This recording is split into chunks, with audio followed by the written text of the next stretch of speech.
Hello, can you all hear me? All right, we're going to follow up the movie stars and the presidents with an exceptionally damn, this place cleared out. Thanks, guys. An exceptionally nerdy conversation about the future of Bitcoin. So again, Pete Rizzo, editor of Bitcoin Magazine, Bitcoin Story on X, here with Casey Rodarmor, developer of Ordinals and Runes. Topic, the crypto Trojan horse. Why not lead with some stats about Ordinals? Dune Analytics says 650,000 unique users, $4 billion in volume since it was launched in January 2023.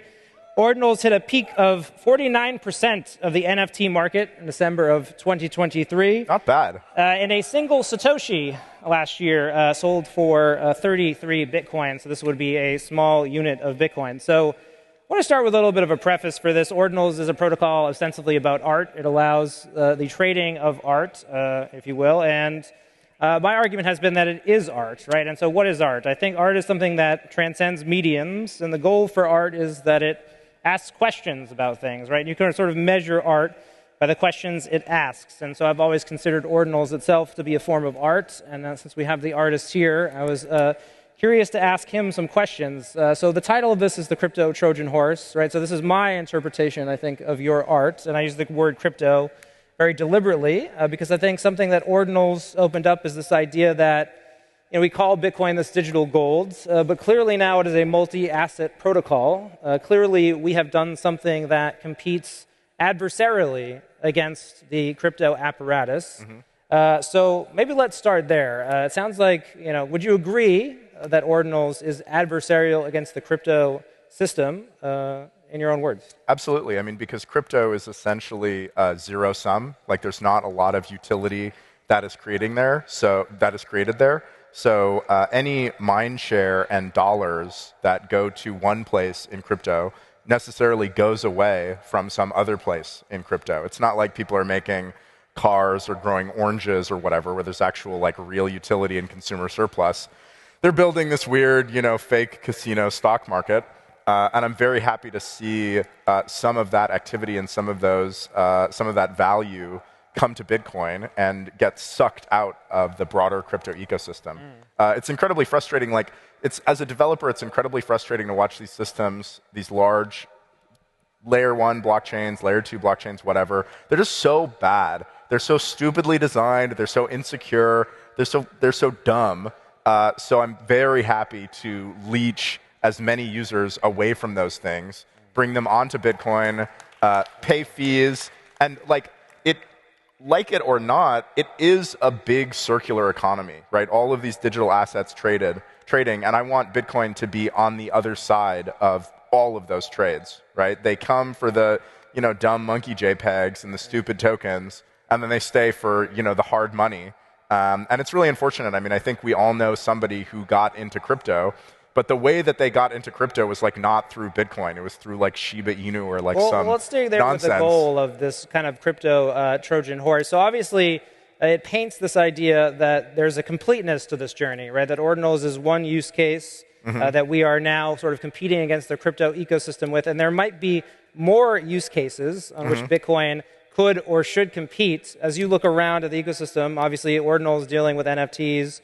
Runes dealing specifically with... We don't have the turbo degen Ponzi casino yet. We need to get this shitty ass yield. We need to get things that are staked and restaked, and so you don't know what up is down. So yeah, there's a bunch of the DeFi use case. So let's talk about the crypto market, right?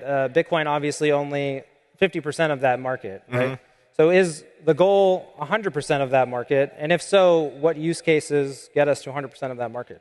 I mean, the use cases that get us to 100% market is just degen turbo Ponziing, right? It's some kind of Bitcoin DeFi, some sort of on-chain markets where you can trade one asset for another. Those are ultimately the things that people do on those other chains. And maybe stablecoins on Bitcoin, just centralized backed stablecoins on Bitcoin. As unfortunate as they are centralized, they do something useful. They're one of the few things that provides actual utility. So yeah, it's just absorbing the Ponzi. How do you separate the useful and useless things? And yourself, I mean, your own protocol that you've done, Runes, you've argued, doesn't actually do anything useful at all. So is it even useful to separate the useful and useless things? I mean, sort of. I mean, there are a bunch of useful things that Bitcoin does, which is provide an uncensorable hard money that is money for enemies, And I think that, as we've seen at this conference, Bitcoin is sort of entering its like geopolitical phase. And I think that there, it's really the properties of Bitcoin that let it do that, and they're unique properties. And then there's this sort of like carnival, you know what I mean, of crypto and all this other stuff. And I would certainly hope that we absorb that carnival. I think it's useful for us to absorb that carnival. But ultimately, I don't think that it is critically important for Bitcoin's future that we absorb that part of Bitcoin. I think the sound money aspect of Bitcoin will continue to grow and grow and grow in importance. I think at some point it's going to be clear that Bitcoin is decoupling from the rest of crypto. And so it's sort of like a nice to have if we brought that all along with us, but not necessarily of absolutely crucial importance. Isn't it fair to say, though, that you upset that narrative a bit? You keep referring to Bitcoin as a hard money asset, but Ordinals has essentially diluted that a bit, right? Because there are these things on our hard money that are actually causing people to spend their maybe real money on something that isn't as valuable as this hard money. Yeah, certainly. I mean, I think it doesn't really dilute the narrative. It sort of, it dilutes the narrative. I don't think it dilutes the actual, usefulness of Bitcoin. I think the problem with the narrative that has been prevailing for a while is that it's just gotten very insular. People who are into Bitcoin, and then there are all these things that users want to do on other chains that are, frivolous or whatever. But Bitcoiners see that, and instead of saying like, oh, it's unfortunate that they can't do that on Bitcoin, they sort of have been forced to adopt this like sour grapes attitude. Like, oh no, we don't want to do that at all. You shouldn't want to do that. That's going to zero anyways. And so I think that it does cause a reckoning for this more insular narrative within Bitcoin. Well, another question, of course, is a lot of people have been inspired by your work. We look around this venue, there are a lot of the kind of startups where 2 years ago would have been unthinkable to see this many sort of L2s, different types of protocols on Bitcoin.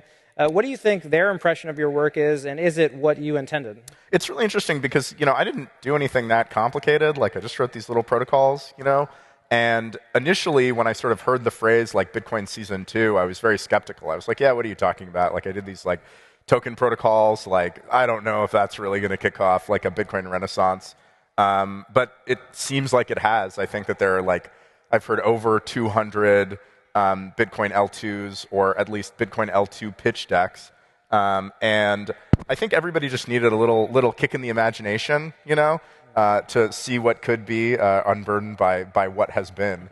So yeah, and it's crazy. It's completely insane. But in many ways, this harkens back to the earlier days of Bitcoin. We were talking backstage about the dream of some of the kind of the earlier startups. Of course, Blockstream, the idea of side chains. People may remember that. Once upon a time, it was common for maximalists to talk about subsuming the entirety of the crypto market, to take assets or to be able to make Bitcoin represent any other asset. This dream is still alive with things like side chains. Do you prescribe to this particular dream? Do you think it's achievable? Well, unfortunately, what we would like to be true is not what is true. The world exists, and systems like Bitcoin exists with limitations and constraints. And just the things that we would like to be able to build, it's not necessarily the case that those things are instantiatable. And so I don't approach this from the point of view of like, yes, it's going to happen, we're going to subsume everything. I don't know how, user-friendly you can make a system without starting to hurt decentralization, start hurting security. So while I certainly do hope that Bitcoin can grow and expand to all of these use cases, ultimately it is an engineering question and not an ideological question. Well, it seems to be, and this is why I wanted to get to your next question, is that Ordinals did kind of inspire people to think about upgrading Bitcoin in a different way. I'm curious for your thoughts about the necessity of that, given what you've done. Do you think your work necessitates the upgrading of Bitcoin in different ways, or does it portend a future where we should be more aggressive about upgrading Bitcoin because you've proven that maybe some of these use cases can come back to Bitcoin? Yeah, well, a lot of the stuff I've done, like Ordinals, Inscriptions, Runes, people are starting to use the chain very intensively and use it in very weird ways in sort of patterns and use cases that didn't exist before. And that has definitely driven a desire for more expressivity on the base layer. So yeah, certainly in a way it has. Must Bitcoin upgrade? in these ways to succeed, again, I'm not really convinced. I mean, I view all the stuff that I do as like very fun. I'm just having fun on the computer, but sort of as like a sideshow, you know, to the main sort of Bitcoin use case. And as long as people can self-custody Bitcoin, transfer it among themselves, use it securely, that is kind of maybe enough, you know? But if Bitcoin can be upgraded, right, and Bitcoin is a consensus system, everyone runs nodes here, then don't we allow these other things to exist, right? If it's theoretically possible for us to subsume all these other assets, use cases, et cetera, isn't it then something that we can solve proactively? Again, it's all, you know, what we would like to be true is not necessarily what is true. And upgrading Bitcoin is hard. Upgrading Bitcoin is very complicated. You know, just to take an example, I am a big fan of Opcat. I think it's sweet. It's very simple. It lets you do a lot of things. We got one clap from that guy. There we go. But on the other hand, we do see Ethereum has automatic market makers where miners can reorder transactions within blocks. And Ethereum, that's a huge force of centralization on Ethereum. Because if you want to be a validator on Ethereum, you can't just put some stake in your wallet, stake it, and start validating blocks. You will be totally uncompetitive if you do that. You must also put all this research and capital into taking advantage of, into extracting MEV on Ethereum. And so I think a legitimate argument exists that, you know, Opcat is scary. If somebody could build an AMM on Bitcoin that led to the same kind of MEV, that would certainly be bad. So how we upgrade Bitcoin, I think, is very complicated and sometimes scary. And people always ask me, like, oh, what do you think, blah, blah, blah, blah, blah. I'm like, you know, I don't really know. Well, do you think it's a good thing that your work accelerated that conversation? Because it seems like definitely. There's been a rapid uptick in the amount of people pushing for upgrades, or just even the idea that the consensus process is natural, occurring, and that we should all participate. I think it's really good for people to want more functionality out of Bitcoin. It's very good that people demand new functionality out of Bitcoin. How that functionality evolves and gets delivered is, you know, anybody's guess, but I think the demand for it is incredibly positive. I want to go back to the meta here, talking about obviously the crypto Trojan horse, Bitcoin within the context of crypto, Bitcoin and crypto, two separate systems. I mean, it seems obvious that, look, it would be great if we could eliminate this narrative confusion. Donald J. Trump, former president of the United States, is going to come here tomorrow. He's going to deliver a speech to the crypto industry, the Bitcoin and crypto industry, right? He accepts cryptocurrency. He accepts Dogecoin. He accepts Shiba Inu. So isn't part of this idea here that if we're moving to subsume, attack other assets, incorporate them, that we can eliminate this narrative confusion? There is no question about diversification. There's only Bitcoin, and the alternatives are discarded, unuseful, or just abandoned eventually. Yeah, I mean, I certainly think that would be nice. I think that narrative confusion will continue to exist regardless. If Bitcoin subsumes the broader crypto ecosystem, that also means that there will continue to be all these other assets, all these other tokens. They will be on Bitcoin. And that narrative confusion will probably persist. People will be like, oh, should I buy Bitcoin, or should I buy like the dog go to the moon rune or whatever? But they can do that on Bitcoin now, right? There is dog go to the moon coin on Bitcoin. Right, but that does create some, you know, confusion for people who want to get into or are interested in Bitcoin, and they see, oh, there's Bitcoin, and now there's all the other assets. It is sort of like How do you justify that as a creator, right? You've sort of allowed something to happen on Bitcoin that happens currently elsewhere, and the argument from people who, you know, don't like your work is that, hey, that's a convenient framing. We like that. Yeah, I don't know. I think that they should just like kind of cry harder. I wish that I had some great, you know, vision of the future. But the truth is that I'm just a tinkerer, you know, and I wanted to make NFTs on Bitcoin for basically because they just suck on Ethereum. The technical standards are lame. And then I went on like long walks with friends where I talked about it, and, you know, went on the computer like this for very long periods of time, and came up with something that worked and that fit into the broader Bitcoin technology stack. But like, what does it mean? Like, man, I don't know. I want to push back a little bit on that using some of your own words. I mean, you've argued. No. You've argued for ordinals kind of in a way where, you know, you've put forward the thesis, and I think many other developers agree, that Bitcoin eventually needs to be able to pay for its subsidy, right? There won't be mining rewards in the future. The fee market needs to recover and eventually replace those rewards. I'm curious about how you think Ordinals has succeeded towards that. Obviously, we've seen very big fee spikes at time, but at present, everybody in this room can send an on-chain transaction very comfortably. So despite the success Ordinals has and Runes has had, fees are quite low. So actually, I mean, I think the fees are currently like going between like 4 to 6 sats per VByte, somewhere around there. And a lot of that is due to mints of uncommon goods, which is this silly rune that I made. And that, I mean, it certainly, we aren't at the peaks of fees that we've seen recently. Well, let's stick with it. Do you believe in the future that Bitcoin needs to replace the fee subsidy? Oh, yeah, absolutely. I mean, And do you think it's a common developer consensus that that is correct? Oh, yeah, absolutely, absolutely. I think what is less common than I would like is people thinking that we just sort of have infinite time to figure it out, there will be solutions, that somehow it's going to happen.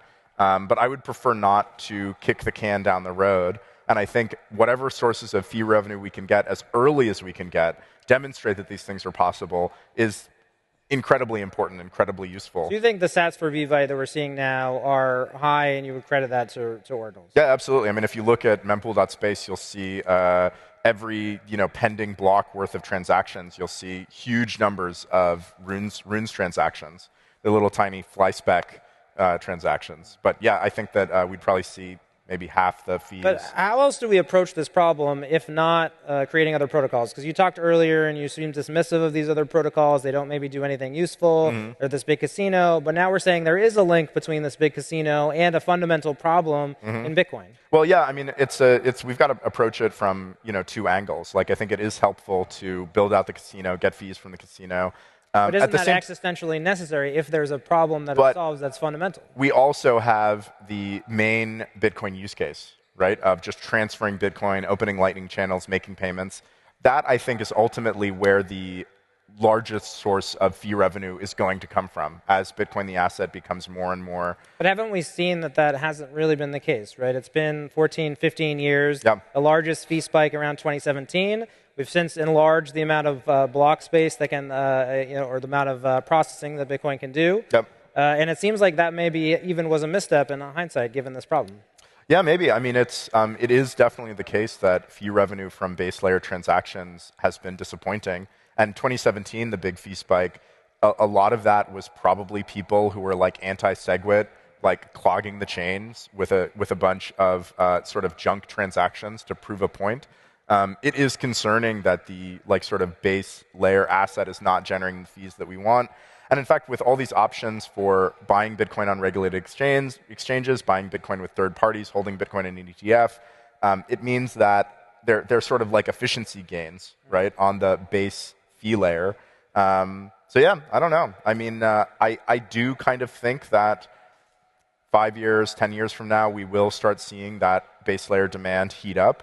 But until then, and maybe forever, it is definitely good that we have this additional source. Are you happy when people buy expensive Ordinals and expensive runes? Am I happy? I don't know. I mean, I guess so. I don't know. How do you deal with the morality of this, right? Because the claim from the side of people, you're saying you identify with the Bitcoin maximalism, you want people to use Bitcoin. Yep. And now people could be getting burned on these cryptocurrency investments somewhere else. Yep. Now they're getting burned in the name of Bitcoin. Perhaps, You're using the name of Bitcoin. That's right. Yeah. Well, I mean, ultimately, I'm just like a guy in a garage, making something. Am I happy when people buy? Like, shit, I don't know. I mean, I think that maybe 1% of inscriptions and maybe 0.01% of runes are interesting. I do think that it's better than the alternative, which is them just losing their money due to insecurities on other chains and getting into other chains with worthless base asset. Well, so I think it's a harm reduction thing. It's like clean needles for addicts. Well, I think with the Trojan horse, going back to this narrative, we do this in other ways. You brought up the ETF, right? So there is this idea that we advance Bitcoin sometimes by sacrificing our values, right? We might support governments. We might support a candidate like a Donald Trump. We might support a Larry Fink who starts using or adopting Bitcoin. Do you see an equality between these things, or a commonality? I mean, yeah. I mean, I think a lot of Bitcoiners they talk tough. But then the moment that some political figure starts going like, oh, I like Bitcoin too, they're like, oh, daddy spit in my mouth. Like, they just want to sort of be like, We're a recognize. kid-friendly conference. There's a kids camp out there, sir. Okay, yeah. Anyways, but yeah, like they talk tough, and but once they get sort of, some acknowledgement from some other figure, they want their number to go up, just like everybody else, and so they just kind of fold. Support for Bukele and El Salvador. I think a lot of things are great. What he's doing. He is like a head of state of a pretty normal government that collects taxes. So yeah, it's tough talk from the maxis. Of course, winding down here, the big question, talking about the crypto Trojan horse, this idea that the Bitcoin and crypto ecosystems can converge. Are these things always going to be bifurcated? Is there a limit on how much of it we can subsume? Yeah, I mean, it's hard. So for example, Solana offers these instant transactions, very, very low fees. It's not super reliable, but it does, it's a trade-off space of potential technologies. And that does offer users an interesting point in the trade-off space. It's not one that I would personally be very interested in engaging with. But can Bitcoin be all things to all people? Unclear, unclear. Well, ending here, Ordinals, Obcat, Runes, there's all these words that you've interjected in the conversation. Where do we go from here? How do you want Ordinals to be remembered? Do you have a sense of the direction that you want the community to go in? I have no idea. I'm fully checked out. I do a little bit of stuff on Ord, when problems happen or whatever.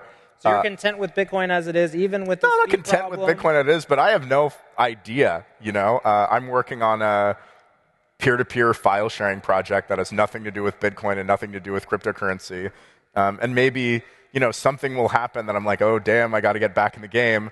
But I had my, little contribution, and it's up to everybody else to, take it from there. All right. Well, thank you all for joining us. I hope you have a great rest of the conference. This has been the Crypto Trojan Horse. Thanks, guys. Sure, sir. Yep.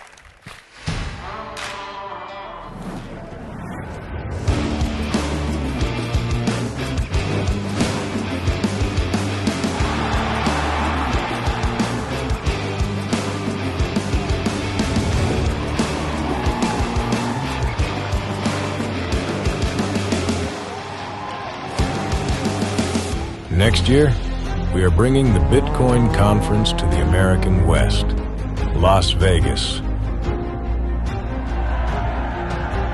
The brightest minds in the world will converge to deliver Bitcoin history.